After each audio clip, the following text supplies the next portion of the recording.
Hi friends, welcome to AFH kitchen. ఈరోజు మనం తయారు చేసుకుపోయే రెసిపీ వెజ్ దోశ అండి. దీనికి కావాల్సిన పదార్థాలు: క్యారెట్ తురుము, కొత్తిమీర, పచ్చిమిర్చి, కొద్దిగా ఎక్కువ కారం ఉన్నాయి కాబట్టి నేను కొద్దిగా తీసుకున్నాను, ఉల్లిపాయ ముక్కలు, కరివేపాకు, సాంబార్ పొడి, ఉప్పు. ఇప్పుడు వీటన్నింటిని మిక్స్ చేసుకొని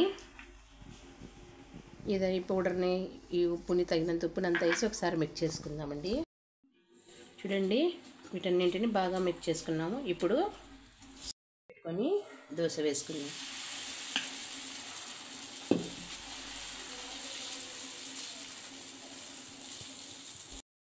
దీని మీద ఇలా అన్నీ వేసేసుకుందాం.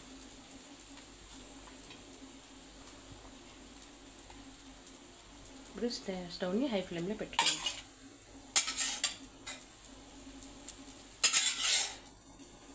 ఆయిల్ కొద్దిగా ఎక్కువే పడుతుందండి, ఎందుకంటే ఈ వెజిటేబుల్ అంతా ఫ్రై అవ్వాలి కదా.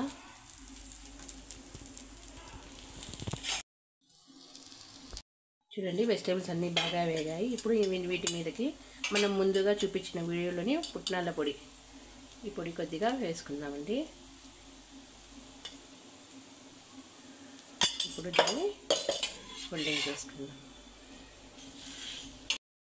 చూడండి ఫ్రెండ్స్, ఎంతో టేస్ట్ అయినటువంటి, క్రిస్పీ అయినటువంటి, చూడండి ఎంత క్రిస్పీగా వచ్చిందో వెజ్ దోశ రెడీ అండి.